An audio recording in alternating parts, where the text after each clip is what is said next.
how do you scale to 8 figures a year fast from 7 figures, or to 7 figures a year fast from 6 figures?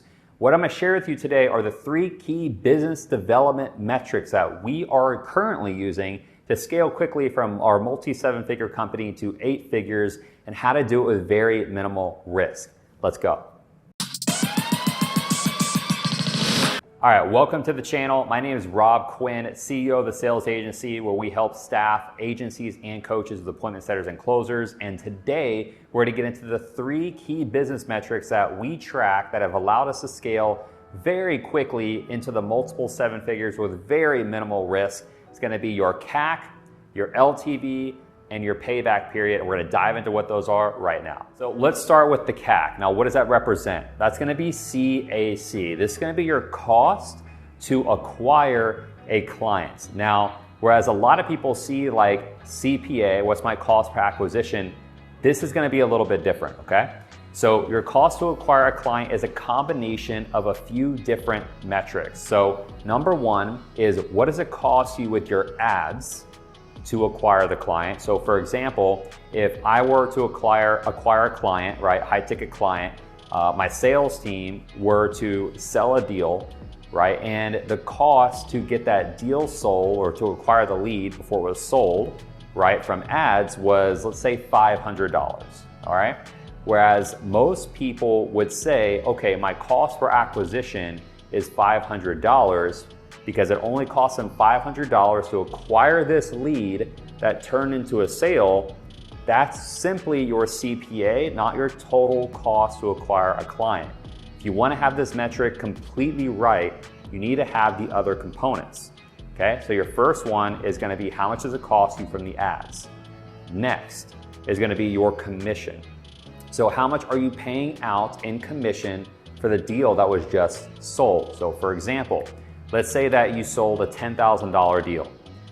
You know, it costs you $500 from the ads to acquire it, so that's $500. Let's say that you pay out 10% to your sales rep that closed it, that would be $1,000. And let's say you pay out 5% to your appointment setter that set that sales call, that would be another $500. So now that's $1,500 in commission in total for that deal, $500 to acquire that lead from the ads. You now have a total of $2,000 on that specific $10,000 sale, okay?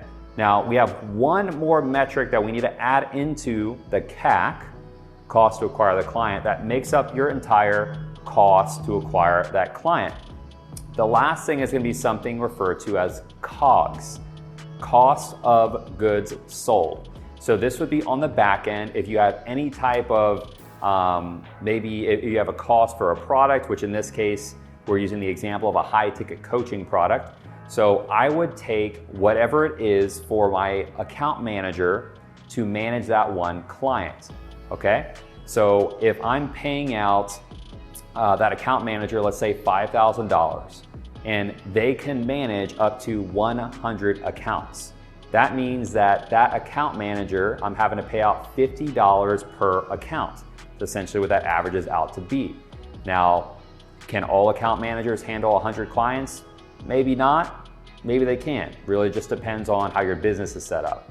So in this example, though, my ad cost is $500, my commission cost is $1,500, and my COGS is $50. This brings my total CAC to be $2,050 for a $10,000 sale, okay? So you can know for every $10,000 sale, it's gonna cost you around $2,050, all right? So that's the first metric that we look at of the 3. Let's get into number 2. All right, so number 2 is going to be LTV. This acronym stands for lifetime value. Now, the way that you calculate lifetime value is going to be all of your clients that you have, that you've sold, right? And you take the total cash collected amount and you're gonna divide the 2, all right? So let me give you an example. Just because you sold a contract for 30 grand doesn't mean that a client is worth 30 grand. That means that's how much your contract was sold for. But let's say that you collect on an average of 70% of your contracts that would mean that you have an average cash collected for a client lifetime value of $7,000 if it was a $10,000 sale. Now, not everyone's going to collect 70% of a contract. Sometimes you might collect maybe 1 month of that contract and something crazy happens and you lose a client. Maybe you collect 3 months, maybe you collect all 10, right? So it's going to be different all the time. So what we're looking to do here is take all of our clients divided by all of the revenue collected, and then that's going to be your running lifetime value of a client. All right, so you take $100,000 collected, right, from like 100 clients. So let's just say that you've collected $100,000 over the year and you have 100 clients. That's cash collected, not contract sold. That would mean that your average cash collected, your lifetime value right now for your clients comes out to average $10,000, okay? So the next thing we want to look at is going to be what amount of LTV do you need in order to make this profitable? Now, you always want your LTV to be at least 3 times what your CAC is. So in this case, in order for that to work, if our CAC is $2,050 and our lifetime value of our clients is $10,000, that works, right?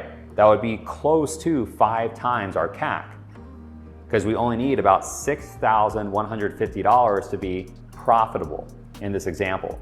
So this would be a very profitable example if you were 5 to 1. All right, so now we need to get into the third metric.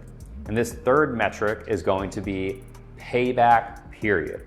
Now, this is where the game gets really fun. You can scale very, very quickly. As long as those first 2 metrics are in place, you have those dialed in, this third metric is going to help you scale faster than you could have imagined, okay?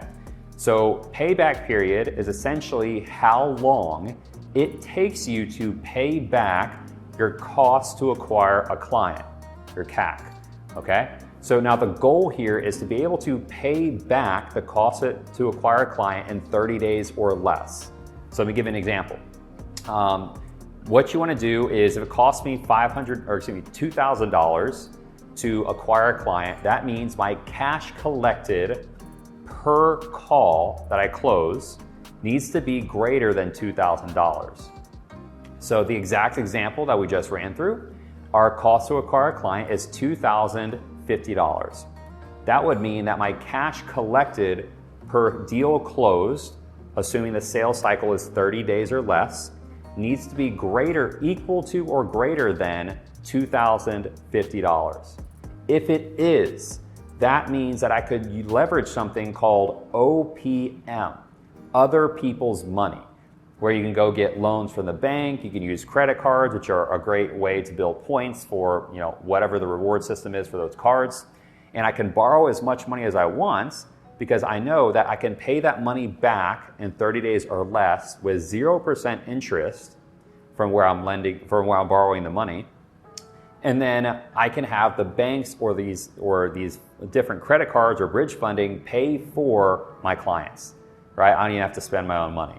So that's when the game gets really fun, because then you're not required to pull any money out of pocket. And, there's very minimal risk with borrowing the money, because you could pay it back in 30 days or less at 0% interest. So just to wrap up what we covered today.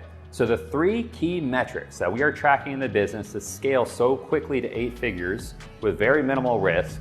Number 1, CAC, cost to acquire a client, which is a combination of your ad costs plus your commissions plus your cost of goods sold. All right.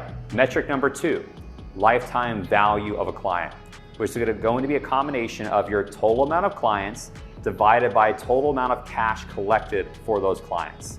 And you need that to be at least 3 times what your cost to acquire a client is. All right. Finally, key metric number 3 is going to be your payback period, which you want to be 30 days or less, which is going to be you being able to pay back your cost to acquire a client in 30 days or less, which is determined by your cash collected per deal closed, assuming the sales cycle is 30 days or less. All right, so I hope this video has been super helpful for you as we've gone through these key metrics, and that you could then start to track them in your own business. Again, if you would like any additional help with that. We'll have some links down below, right? That if you're trying to move faster or maybe less fast, some of them are paid, some of them are not paid. You just go down below, click one of those, see which one works best for you. And hopefully we'll see you on the next video.